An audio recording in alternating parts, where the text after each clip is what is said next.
बिस्मिल्लाहिर्रहमानिर्रहीम। अस्सलाम वालेकुम। क्या हाल चाल है बच्चों आपके? उम्मीद करती हूँ कि आप सब खैरियत से होंगे। बच्चों, लास्ट वीडियो में हमने किया था जी एक्सरसाइज 3.1 का क्वेश्चन नंबर 4 किया था। तो उस क्वेश्चन नंबर 1 में और 3 में और 4 में सारी वही 1 क्वेश्चन वाली डायग्राम यूज़ हो रही थी, तो इसलिए हमने पहले वो वाले सारे कंप्लीट कर लिए। अब इस वीडियो में हम करने लगे हैं क्वेश्चन नंबर 2। और क्वेश्चन नंबर 2 के अंदर इसमें अब हमें सिर्फ सेट्स दिए गए हैं बच्चों। इसमें हमें ये सिर्फ सेट्स दिए गए हैं। ये x है, y है और z है। तो ये जो सेट्स हैं, अब इनको देखते हुए हमने वेन डायग्राम बनानी है। ठीक है बच्चों, तो वेन डायग्राम जो है ना, वो अब मैं आपको बताती चलूँ कि आपने कैसे बनानी है। अब आपको क्या पता चलेगा कि आपने इसकी वेन डायग्राम किस तरह से बनानी है। मतलब कि ठहरिए, अब आपको बच्चों किस तरह पता चलेगा कि आपने वेन डायग्राम कैसे बनानी है। अब वो कितने किस्म की होती है। एक तो ये जो है ना, हमारे पास यूनिवर्सल सेट होता है। मैं आपको इसका थोड़ा सा ना ओवरव्यू दे रही हूँ। अगर कोई 2 सेट ऐसे होंगे ना, मतलब कि 1 2 3 4 और 5, ये हमारे पास कोई से भी 2 सेट है, और इसमें ले लें 4 5 6 7। तो अब हमने इन सेट पे देखना है, इन सेट को हमने देखना है, और इन सेट को देखते हुए ना हमने वेन डायग्राम बनानी होती है। अगर तो 2 सेट्स के अंदर कोई भी एलिमेंट कॉमन हो ना, एक भी अगर एलिमेंट एक जैसा हो जाए 2 सेट्स के अंदर, तो फिर हमारी जो होती है डायग्राम वो किस तरह से बनती है, वो ओवरलैपिंग बनती है। और सबसे पहले जो दोनों में एक जैसे 4 5 दोनों में है, तो 4 5 को दरमियान में लिख लेते हैं। और इस 4 5 के अलावा इस सेट के कौन से बचे हैं, 1 2 और 3। और इस 4 5 के अलावा इस सेट के कौन से बचे हैं, 6 और 7। तो मतलब 4 और 5 जो कॉमन होते हैं वो दोनों में लिख लेते हैं। और अगर कोई सेट ऐसे होते 1 2 3 4 और दूसरा सेट होता 5 6 7। अब इन दोनों सेट में अब आपको नज़र आ रहा है सीधा सीधा कि इन दोनों सेट्स में कोई भी एलिमेंट्स एक जैसे नहीं हैं। तो ये वाले ऐसे दूर दूर बने डिसजॉइंट सेट्स 1 2 3 और 4 और 5 6 और 7। ठीक है, ये हो गया। अगर कोई एलिमेंट, एक भी एलिमेंट कॉमन हो तो ओवरलैपिंग की तरह डायग्राम बनेगी, और अगर कोई एलिमेंट कॉमन ना हो तो फिर ऐसे बनती है डिसजॉइंट सेट्स होते हैं। और अब तीसरी कंडीशन क्या रह गई है कि अगर हो एक में 1 2 3 4 5 6 7, अगर ये वाला हमारे पास एक सेट और दूसरे में हो 2 और 5 और 6, तो फिर हमने ये देखना है कि क्या ऐसा है कि जो एक सेट है वो सारे एलिमेंट दूसरे सेट में भी पाए जाते हैं सारे के सारे। तो फिर इसको सबसेट बोलते हैं। इसकी डायग्राम फिर पता है कैसे बनती है। फिर हम पहले बड़े वाले को बना लेते हैं, बड़े वाले को। और ये भी क्योंकि इसके अंदर 2 भी इसके अंदर आ रहा है, 5 भी इसके अंदर आ रहा है और 6 भी इसके अंदर आ रहा है। इस छोटे वाले सेट में कोई भी एलिमेंट ऐसा नहीं है कि जो इस बड़े वाले सेट में ना हो। तो फिर हम पता है क्या करते हैं, फिर हम दरमियान में छोटा बनाते हैं, जो दोनों में होते हैं वो हम 2 5 और 6 इधर आ गया। और इसके अलावा इस सेट में कौन से बच गए हैं, 1 2 2 तो इधर हो गया, 1 3 और 4 और 6 और 7। ठीक है, 1 2 3 4 5 6 और ये वाला क्या हो गया 7 6। हमने यहाँ पे नहीं लिखना क्योंकि इधर लिख दिया। बच्चों, ये वाली बात मैं आपको दोबारा से बता देती हूँ कि हमने देखना होता है कि क्या जो बड़ा वाला सेट है उसके सारे एलिमेंट छोटे वाले सेट में हैं, तो फिर ऐसे वाली डायग्राम बनती है जिसको सबसेट बोलते हैं। मतलब कि ना, जो ये 2 5 और 6 है ये इस बड़े में तो ऑलरेडी आ रहा है, क्योंकि ये जो छोटा सर्कल है इस बड़े के अंदर आ रहा है। इसका मतलब है जो छोटे सर्कल के अंदर एलिमेंट है वो बड़े के अंदर ऑफकोर्स आएंगे। तो इस वजह से फिर वो हम 2 दफ़ा नहीं लिखते, वो सिर्फ बीच में लिख देते हैं। इसका मतलब है कि वो इसके भी हैं और इस वाले के भी हैं। तो ये वाली वेन डायग्राम 3 तरह की होती है। अगर ये डिस्टेंट होते हैं, जब कोई एलिमेंट एक जैसा ना हो, जब कुछ थोड़े बहुत एलिमेंट कॉमन हो तो ओवरलैपिंग वाली, और जब सारे के सारे एलिमेंट दूसरे बड़े वाले सेट में पाए जाते हो तो उसकी ऐसे सब सेट की तरह अंदर डायग्राम बनती है। तो अब हम इस क्वेश्चन को करते हैं। ये वाला क्वेश्चन हम कर रहे थे। अब इसके अंदर जो है हमारे पास ये जो सेट्स दिए हुए हैं ना, जो सेट्स हमारे पास इसमें दिए गए हैं, हमने यहाँ पे इसको लिख लेते हैं। ठीक है, तो अब पहले हम लोग ना ये सेट ज़रा लिखते हैं एक दफ़ा। ये जो सेट है हमारे पास, इसमें हमारे पास x क्या है, x है a b c d और e। और y क्या है, y में क्या है a c और e। और z सेट में क्या एलिमेंट है, g h i और j। ठीक है जी, ये हमारे पास है सारे के सारे सेट्स x y और z। अब हमने जो चीज़ फाइंड करनी है ना बच्चों, वो तो हम करेंगे ही करेंगे, लेकिन इससे पहले हमने बनानी है जी वेन डायग्राम इसकी। ठीक है, वो पहले हम लोगों ने इन सेट्स को, मैंने आपको पहले बता दिया उसका तरीका बताने का। अब इन सेट्स को देखते हुए आप वो इजीली बना सकते हैं। ठीक है, तो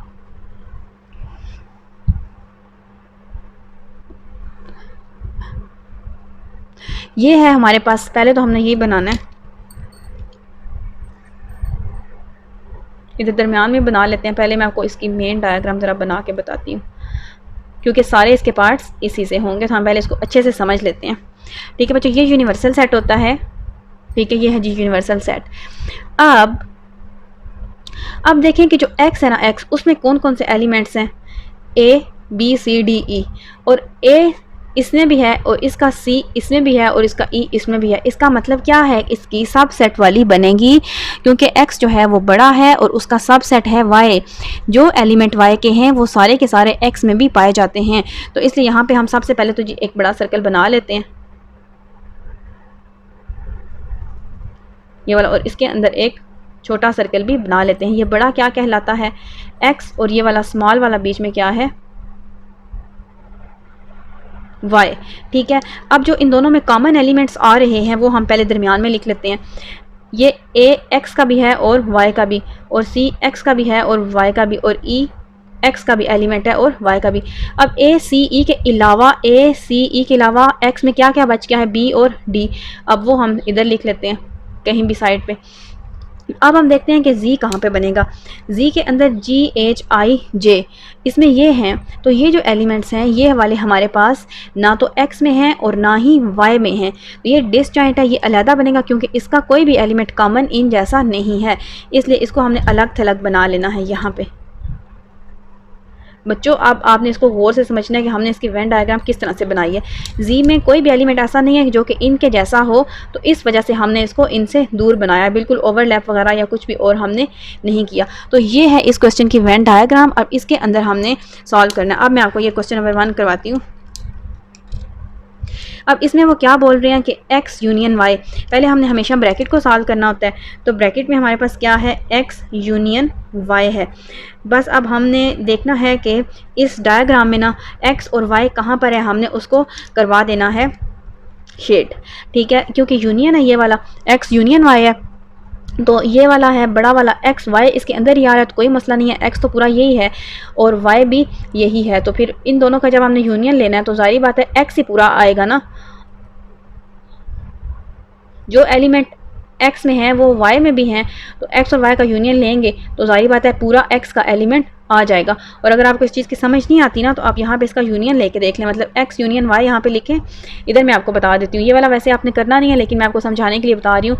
एक्स यूनियन वाई, तो यूनियन में सारे एलिमेंट्स लिखते हैं, तो यहाँ से आप शुरू हो जाए लिखना।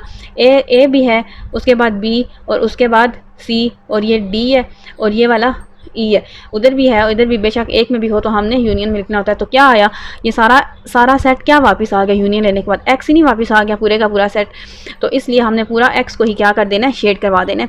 और इसके बाद हमने क्या करना है बच्चों, इसके बाद हमने एक्स यूनियन वाई का यूनियन लेना है जी के साथ, एक्स यूनियन वाई, और ये ब्रैकेट लगा देते हैं, और यूनियन जी, इसको हमने क्या, यहाँ पे हमने इसको टेडी लाइन के साथ, रेड लाइन से रिप्रेजेंट किया एक्स यूनियन वाई को, तो हमने इधर भी बता दिया। उसके बाद है हमने इसी का यूनियन लेना है जी के साथ, तो ये जी इस साइड पे है, तो उसको भी हम करवा देते हैं हॉरिजॉन्टल लाइन के साथ शेड।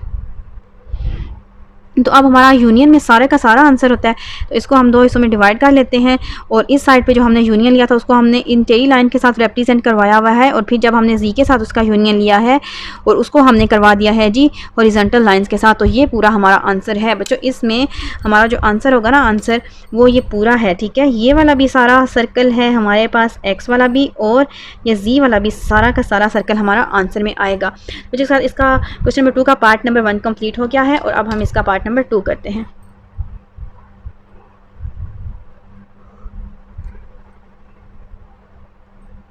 पार्ट नंबर 2 में क्या है,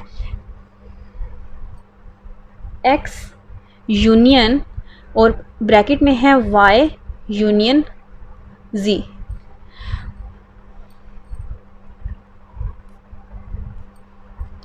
तो इसके अंदर भी हम लोग पहले डायग्राम बना लेते हैं इसकी।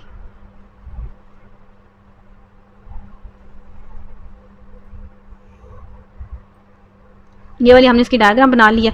और अब क्योंकि सेट्स तो ये ही हैं, एक्स वाई और जी सेट तो यही हैं इसके सारे के सारे पार्ट्स में, इसके 6 पार्ट्स हैं, आई थिंक 6 पार्ट, और सेट्स तो यही है ना, तो इसलिए डायग्राम यही रहेगी। सिर्फ जो हमारा चीज़ जो हमारी चेंज होगी वो क्या चेंज होगा, इसका शेडेड पार्ट चेंज होगा हर एक इसके पार्ट में, ठीक है। डायग्राम यही होगी, इसलिए हम दोबारा से यही वाली बना लेते हैं।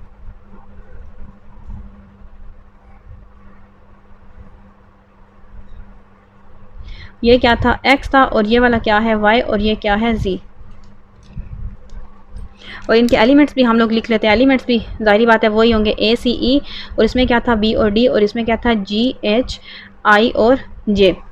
आप सबसे पहले ब्रैकेट को सॉल्व करते हैं, तो ब्रैकेट में क्या है, वाई यूनियन जी है, वाई यूनियन जी। तो इनका हम आंसर देखते हैं, वाई ये है और जी ये है, इनका यूनियन लेना है। तो यूनियन में सिंपल सी बात है कि हमने क्या कर देना है, हमने कर देना है जी, इसको शेड कर देना है, जिस तरह से मर्जी करें शेड। मैं वर्टिकल लाइंस लगा लेती हूँ। ये वाला है वाई, और ये सारा क्या है, जी है। हमने क्या करवाया है, उसको वर्टिकल लाइंस के साथ शेड करवाया है और ब्लैक लाइंस के साथ। तो अब वही जो मैंने उधर किया, इधर मैंने बता देना है कि वाई जहाँ पे वर्टिकल लाइंस लगी हुई हैं, ब्लैक लाइंस, वो किसको रिप्रेजेंट कर रहा है, वाई यूनियन जी को। बच्चों इसके बाद हमने वाई यूनियन जी का यूनियन दोबारा से लेना है एक्स के साथ। वाई यूनियन जी का यूनियन हमने किसके साथ लेना है, एक्स के साथ, ठीक है। तो यूनियन में सारा आंसर होता है, तो हम पहले से इसके 2 पार्ट्स ऐसे बना के रख लेते हैं। तो वाई यूनियन जी तो यही वाला था जहाँ पे हमने पेन के साथ ब्लैक लाइंस लगाई हुई थी। अब इसका एक्स के साथ जब यूनियन लेना है, तो ये जब एक्स है ना, एक्स ये बाहर वाला, ये एक्स था, ठीक है। तो एक्स पूरा बड़ा वाला सर्कल है। अब आपने ये नहीं देखना कि इसके अंदर तो वाई तो जो है वो पहले से ही हमने शेड करवाया हुआ है, तो कोई मसला नहीं है, बेशक आपने पहले से करवाया हुआ है। एक्स का तो सर्कल पूरा वही है ना, बड़ा वाला। तो अब जब इसका एक्स के साथ यूनियन लेना है, तो फिर ना हमारे पास ये सारा आ जाएगा। एक्स पूरा हमने शेड करवाना है, तो इसको मैं इस ब्लू पेन के साथ हॉरिजॉन्टली शेड करवा देती हूँ। बेशक वाई उसके अंदर आ रहा है, लेकिन एक्स तो यही है, तो लिहाजा हमें ऐसे ही करवाना पड़ेगा ये। और जो इसका हमारा फाइनल आंसर है, इसके नीचे हमने क्या था, इसके हॉरिजॉन्टल लाइंस, और यूनियन में क्योंकि पूरा आंसर होता है, तो हमारे पास ये सारा इसका आंसर बनेगा बच्चों। ये वाला भी पूरा वाला सर्कल, ये और ये भी, ठीक है बच्चों। तो अब हम इसका थर्ड पार्ट करते हैं।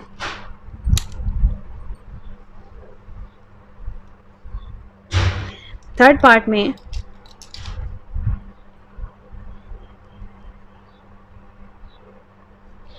पार्ट में क्या है, एक्स इंटरसेक्शन वाई और इंटरसेक्शन जी।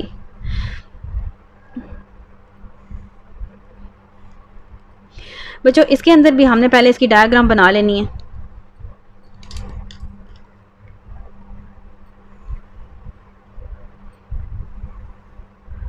ये होगी जिसकी डायग्राम।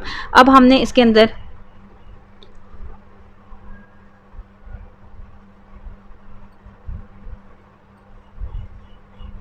ये था x, और ये है y, और ये है z।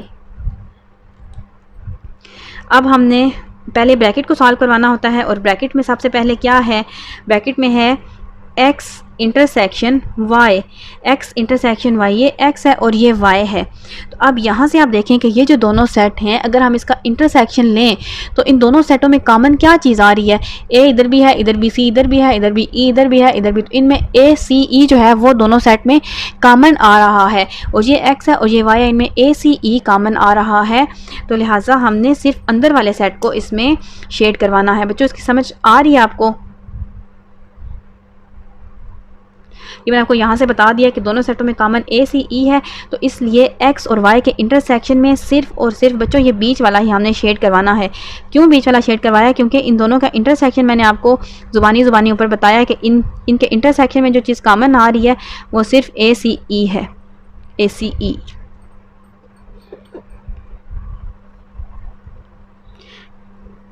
इस पे जो है ना बस टाइम वेस्ट होता रहता है।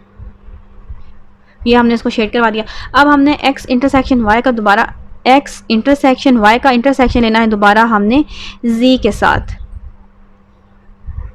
तो z के साथ जब हमने इसका x इंटरसेक्शन y का ये आंसर है और z ये है, इनके इंटरसेक्शन में कुछ एरिया कॉमन है या नहीं? बिल्कुल नहीं। तो इसका आंसर क्या लिख देंगे? Empty set. ठीक है, इन दोनों में कोई भी शेडेड एरिया कॉमन नहीं है। तो इसका आंसर आपने ये नहीं कह देना कि इसका आंसर ये जो बीच में ये है, नहीं, फाइनल आंसर हमारा ये वाला होता है। ये वाला हमारा क्या होता है?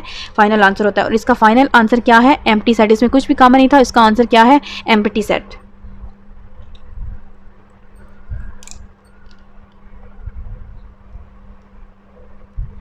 इसके बाद बच्चों हम करते हैं जी इसका पार्ट 4। पार्ट 4 में क्या है? पहले है जी x, उसके बाद इंटरसेक्शन, और उसके बाद है y इंटरसेक्शन z। ठीक है, इसके पहले हम लोग डायग्राम बना लेते हैं।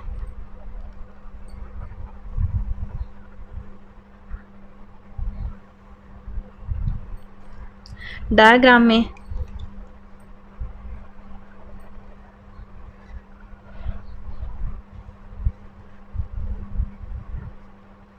ये है हमारे पास x और ये है हमारे पास ये x का सेट है और ये वाला y का सेट है। इसके अंदर हम जल्दी से इनके एलिमेंट्स भी लिख लेते हैं। यहाँ पे क्या था? b और d है, और इसके अंदर क्या है? a c e है, और इसके अंदर g h i और j है। अब सबसे पहले ब्रैकेट को सॉल्व करना है। ब्रैकेट के अंदर क्या है हमारे पास? y इंटरसेक्शन z, ये वाला y इंटरसेक्शन z, ये दोनों ब्रैकेट में है। ये y है और ये z है। क्या इनके इंटरसेक्शन में कुछ कॉमन एरिया है? नहीं है। y इतनी दूर है और y इतनी दूर है, इनके इंटरसेक्शन में कोई भी एरिया कॉमन नहीं है। तो ये क्या हो जाएगा? हम यहाँ पे लिख देंगे कि इसका आंसर क्या है? Empty set. और इसी चीज़ का जब हमने एम्प्टी सेट का, अब एम्प्टी सेट का इंटरसेक्शन लेना है हमने दोबारा इस x के साथ, तो जाहिर बात है, जब आपने ना ये बात हमेशा याद रखनी है कि इंटरसेक्शन में अगर हम इंटरसेक्शन ले रहे हों और उसके अंदर एक भी सेट एम्प्टी सेट हो ना खाली, तो उसका इंटरसेक्शन हमेशा क्या होता है? खाली सेट ही होता है, एम्प्टी सेट जिसको बोलते हैं। ऐसा क्यों होता है? क्योंकि इंटरसेक्शन में जो चीज़ दोनों सेट में होती है हम लोग वो लिखते हैं ना, तो जब एक सेट एम्प्टी होगा तो उसका आंसर तो हमेशा फिर एम्प्टी आएगा, क्योंकि कोई भी चीज़ सेम होगी नहीं उन दोनों में। तो लिहाजा इसका आंसर भी क्या है? एम्प्टी सेट है इसका आंसर। इसमें नो शेडेड एरिया। ठीक है, बिकॉज नो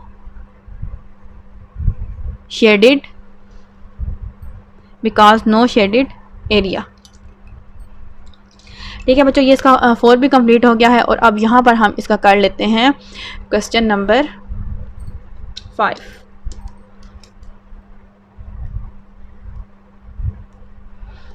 अब हम इसका क्वेश्चन नंबर 5 की स्टेटमेंट लिखते हैं। 5 में क्या है हमारे पास? x और यूनियन y ये ब्रैकेट में है, और इंटरसेक्शन z ये साइड पर है।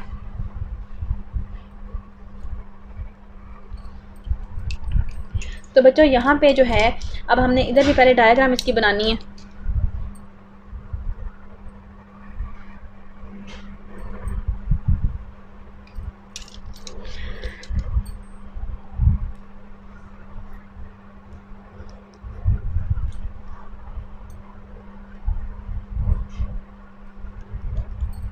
और यहाँ पे z के अंदर कौन से एलिमेंट्स थे? g h i और j, और इसके बाद हमारे पास x में कौन से थे? b और d और a c e इसके थे। अब बच्चों पहले ब्रैकेट को सॉल्व करना है। तो ब्रैकेट में क्या है?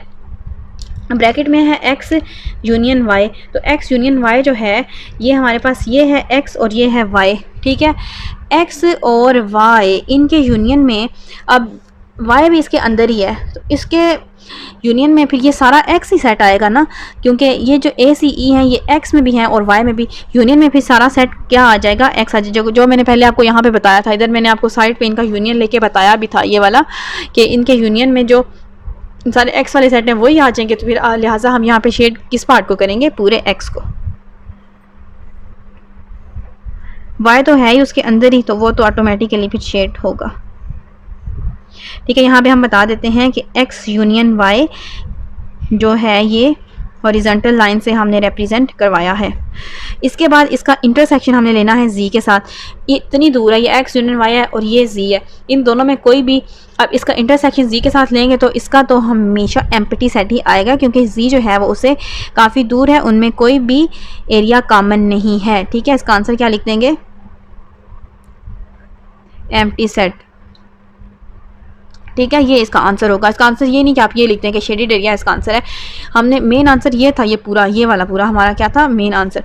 तो ये हमारे पास एम्प्टी सेट है क्योंकि ये जी है और ये एक्स एंड वाई, इनमें कोई भी कॉमन पार्ट नहीं है। तो बच्चों अब हम इसका लास्ट पार्ट करने लगे हैं।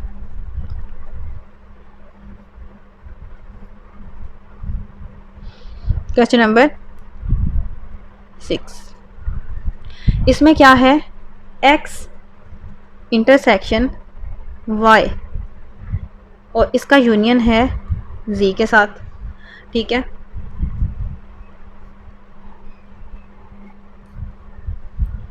इसका यूनियन हमने जी के साथ लेना है, तो इसकी भी हम लोग पहले वेन डायग्राम बना लेते हैं।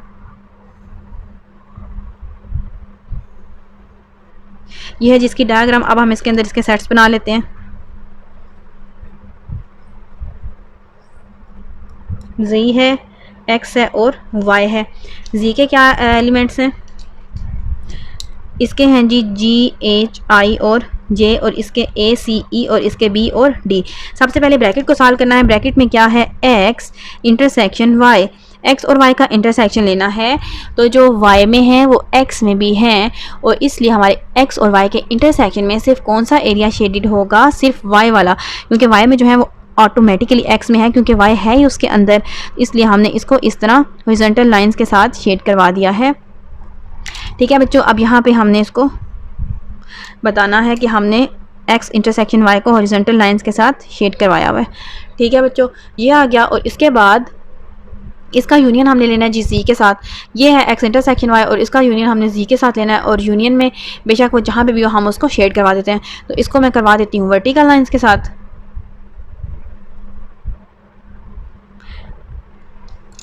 यहाँ पे अब हम लिख देते हैं एक्स इंटरसेक्शन वाई।